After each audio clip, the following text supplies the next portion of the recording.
Namaste guys, Ashish here, and today I'm going to review a tablet. It's called as Eyeball Slide George 4GL, a new series from Eyeball itself, basically a slide series.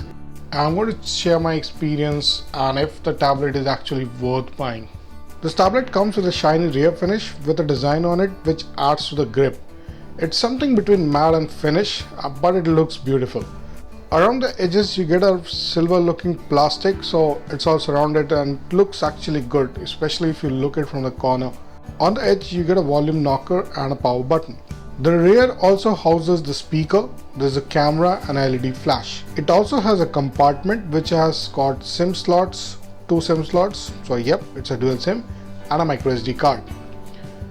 The front of the tablet houses a 7-inch screen with silver borders, which are a good replacement for a black bezel. It also includes the in-call speaker, front camera and a flash. Yep, that's a surprising part, but the flash actually helps sometimes when doing a video call when your lights are a little off. Let's talk about the screen which you will be staring at most of the time. It's a IPS LCD screen, 720p. It's sharp and the colors actually look good. In fact, they are deeper and it was better compared to the Nexus 7 which I've been using from years. One thing that disappointed me was the touch experience. It isn't really smooth. It's a huge fingerprint magnet and not as smooth as expected. So what I did it to get a clear idea, I tried sliding around both Nexus 7 and the Slide 4GL, and Nexus 7 was much smoother. It is powered by Cortex A53. It's a 64-bit processor from MediaTek. It's also quad-core. It has 1 GB of RAM, just 1 GB of RAM for your applications. When it comes to internal storage, it packs in 8 GB of internal storage along with 32 GB of micro SD card support.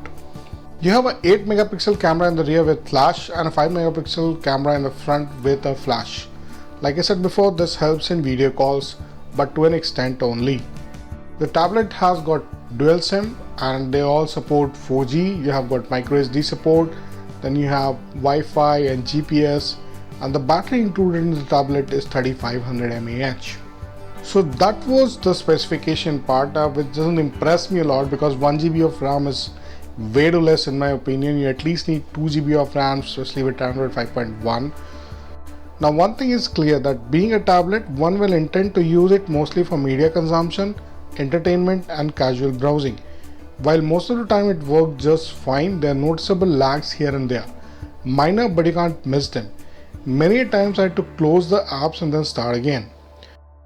Now let's talk about the OS that comes along with the tablet. It comes on Android 5.1 and the user interface is pretty simple, straightforward, no customization done except for a few gestures here and there, something which Eyeball is doing even with their phones and that we have seen in Eyeball UI.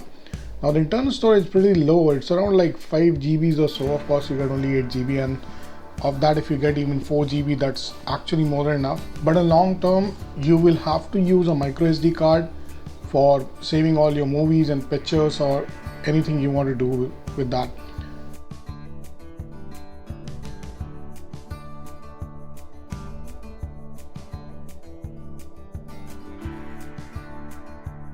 Now let's talk about the camera that comes along with the tablet, but it's rather poor to take pictures and all. We tried a couple of macro shots, it came out decent enough, but the whole camera interface is really slow.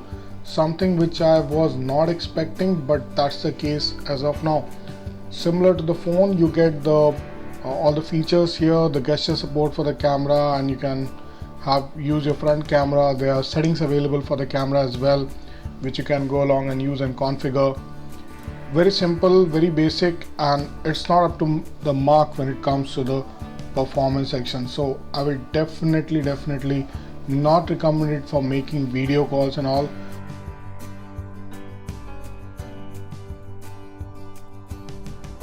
Should I actually go and buy this tablet? My answer will be no, basically for two major reasons. First, the screen is not at par from the touch experience part.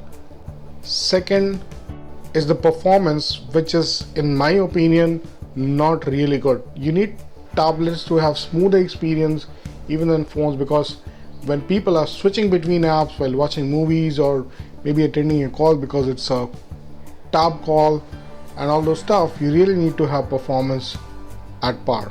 So even though it has 4G, supports 720p display, I'm not really happy with its performance. It could have been a lot better.